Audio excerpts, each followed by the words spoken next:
क्या एक political family पूरे देश को डिस्ट्रॉय कर सकती है? क्या नेपोटिज्म एक हद को पार करके देश की इकोनॉमी को ले डूब सकता है? श्रीलंका की ओर देखते हैं, जिसे वर्ल्ड बैंक ने साउथ एशिया की बेस्ट इकोनॉमी डिक्लेयर कर दिया था, जो आज एक फाइनेंशियल क्राइसिस से गुजर रहा है। The reason is one family, उनका करप्शन और उनका इकोनॉमिक्स ऑफ फ्री। चलिए आज के इस वीडियो में जानते हैं कि कैसे एक करप्ट फैमिली एक पूरे देश को डिस्ट्रॉय कर सकती है, और जानते हैं कि भारत श्रीलंका से क्या सीख सकता है। प्लीज इस वीडियो को एंड तक देखिए और इसे अपने दोस्तों के साथ शेयर कीजिए। बात हो रही है राजपक्सा फैमिली की, जिनके एक दो नहीं 9 फैमिली मेंबर सरकार चला रहे हैं। श्रीलंका के टोटल बजट में से 75% पैसा इन्हीं के अंडर आता है। कैसे समझते हैं। महिंदा राजपक्सा 2005 से 2015 तक श्रीलंका के प्रेसिडेंट रह चुके हैं। इनके अंडर श्रीलंका ने चाइना से बहुत फंडिंग उठाई। हम्बनटोटा पोर्ट, लोटस टावर इन कोलंबो, जिसके लिए अलिजेडली महिंदा ने बहुत पैसे खाए। आज गोटाबाया राजपक्सा श्रीलंका के प्रेसिडेंट हैं, जिन्होंने खुद प्रेसिडेंट बनते ही अपने बड़े भाई महिंदा को प्राइम मिनिस्टर बना दिया। महिंदा के बेटे नमल यूथ और स्पोर्ट्स मिनिस्टर हैं, जिन्हें पहले अरेस्ट भी हो चुकी है। चमल राजपक्सा इरिगेशन मिनिस्टर हैं। श्रीलंका की इकोनॉमी में चाय, रबर, कोकोनट्स काफी मायने रखते हैं, तो इरिगेशन की वजह से एग्रीकल्चर पर बहुत इम्पैक्ट होता है,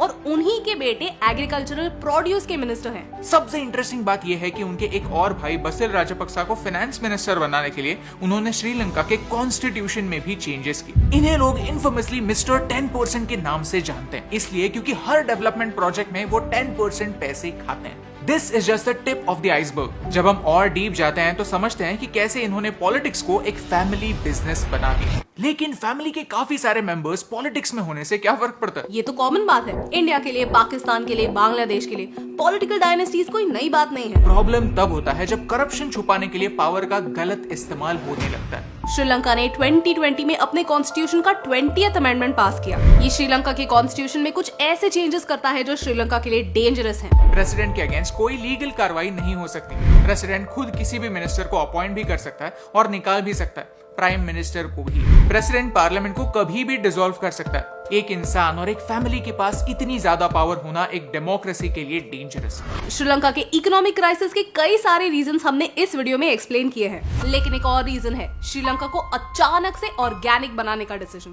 2019 में गोटाबाया राजपक्सा ने ये प्रॉमिस किया था कि आने वाले 10 सालों में श्रीलंका एक ऑर्गेनिक फार्मिंग नेशन बन जाएगा। लेकिन अप्रैल 21 में अचानक से केमिकल फर्टिलाइजर्स इंपोर्ट करने पर बैन लगा दिया गया। कई लोग कहते हैं कि ऑर्गेनिक बस एक दिखावा था। असल में श्रीलंका के पास केमिकल फर्टिलाइजर्स इंपोर्ट करने तक पैसे नहीं। हर साल श्रीलंका $400 मिलियन फर्टिलाइजर पर खर्च करता है।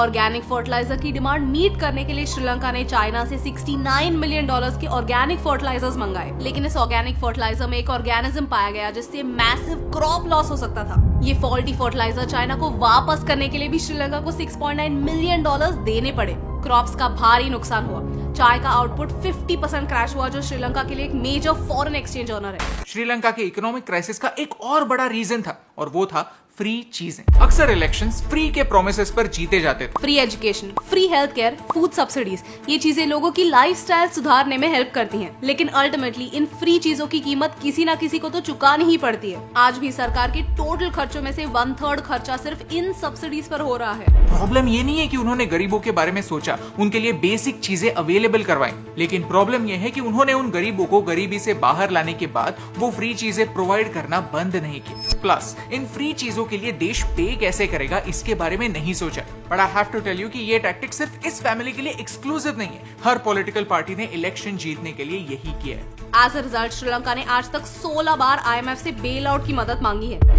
There's only one country that has taken help from IMF more than Sri Lanka, and that is Pakistan. तो ये सारी कहानी भारत के लिए इम्पोर्टेंट क्यों? क्योंकि भारत में भी कई स्टेट्स में ये डेट क्राइसिस हो सकता है। इलेक्शन जीतने के लिए कई पार्टीज फ्रीबीज ऑफर करती हैं। हमें वोट दो, फ्री में चीजें मिलेंगी। 2006 में तमिलनाडु में 750 करोड़ रुपए खर्च करके गरीबों को कलर टीवी दिए गए। कई states free electricity, free tablets और फ्री मोबाइल फोन्स देने के वादे करते हैं। ये फ्री का सामान आता कहां से? बिल कौन पे करता है? पॉलिटिशियंस? ऑफ कोर्स नॉट, हम लोग। इस चार्ट में आप देख सकते हैं कि कौन से स्टेट्स कितना % रेवेन्यू सिर्फ अपने कर्जे चुकाने में लगाते हैं। राइट नाउ स्टेट गवर्नमेंट्स के पैसे कमाने के तरीके लिमिटेड हैं। स्टेट्स को खुद पैसे कमाने के तरीके ढूंढने होंगे। अगर ये लोन की पेमेंट करने का टाइम एक साथ आ गया तो बहुत बड़ा प्रॉब्लम हो सकता है। तो हमने श्रीलंका से क्या सीखा? एक फैमिली के पास जब बहुत ज्यादा समय के लिए बहुत ज्यादा पावर होती है तो अपनी पावर का गलत इस्तेमाल वो कर सकता है। फ्री चीजों की लालच से लोगों को वोट देना बंद करना होगा। किसी के पास कोई जादू का चिराग नहीं होता जो 4 बार रब किया और फ्री की चीजें निकल गई। इसका भुगतान कभी ना कभी हमें ही करना पड़ता है और साथ ही साथ इंटरेस्ट भी चुकाना पड़ता है। जब भी आप कर्जा लेते हो और उसे चुका नहीं सकते तो उसका बोझ आपके बच्चों पर पड़ता है, नेक्स्ट जनरेशन पर पड़ता है। तो अगर आपको इस वीडियो से वैल्यू मिली, श्रीलंका के क्राइसिस को समझने में हेल्प हुई, तो इसे अपने दोस्तों के साथ शेयर कीजिए,